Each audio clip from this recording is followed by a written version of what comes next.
that even in a very confessional epoch, still weren't openly talked about.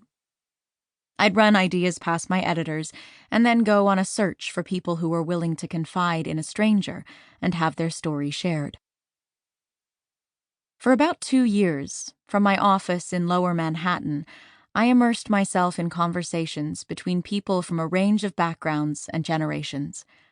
Then I identified myself as a reporter, made connections, and arranged to talk on the phone.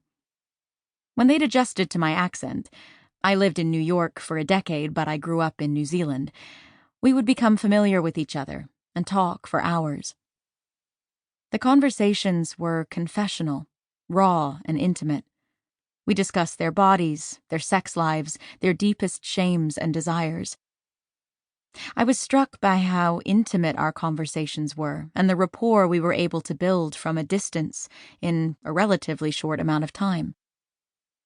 People were usually equally nervous about sharing their private life with a reporter and excited to have the opportunity to candidly talk to someone at length without the pressure of a face-to-face encounter. I often felt a heavy weight of responsibility for being the one who would eventually communicate their very private experiences to a public audience. My interviews about sexuality and relationships invariably attracted the most interest and often went viral. On the one hand, readers were surprisingly generous and open-minded. Many saw themselves reflected in the experiences of others and relished the boldness of those who talked to me without a filter.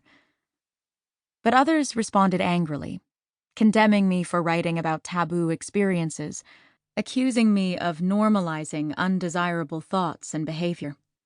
As far as conservatives were concerned, I was a sick enabler assisting in this country's moral decline. As one blogger put it, by asking some of the most detailed, graphic, and disturbing questions that no one would be comfortable reading about, I put Howard Stern to shame. In liberal publications, I was a dangerous normalizer. The accusation was that allowing certain people to speak in depth about taboo experiences would result in their behavior being copied, or become a guidebook for anyone who might stumble upon them online. What was striking, though, as I discovered when I was researching people to participate in the series, was the normalizing that some feared I was contributing to was happening online without my help. When people gathered and shared experiences and ideas, new support systems, identities, and ways of being in the world were created and became known, including to journalists like me. During interviews, almost everyone said the exact same phrase, that after failing to find themselves in real life among peers and role models, or on film or TV, they went online, where they were relieved to discover, I am not alone. I became focused on the internet's power to allow people who might otherwise feel invisible or isolated, or even truly demonized, to connect with others, share ideas, get information, and find a place where they could be normal. A word that was routinely used by those I spoke to as a sort of shorthand for locating their place in the world, finding community, support, and happiness, and knowing who they are. When I conducted this virtual ethnography for what it's like, 3 things became clear.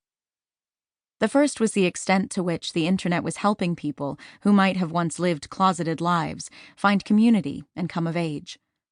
This wasn't just a case of young people exploring new identities.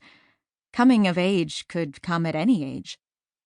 I'd listen to the details of their journey, often a long self-directed search, and find myself in awe, marveling at how, against the odds, they'd managed to find peace.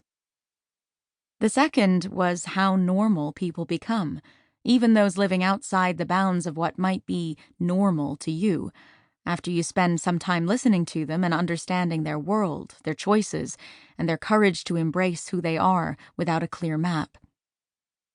It occurred to me that this experience of finding normal mimicked the normalization that happens when people discover themselves online. The third was how much the pressure to appear normal shapes the lives of everyone, including people who appear to be living quite far outside its bounds.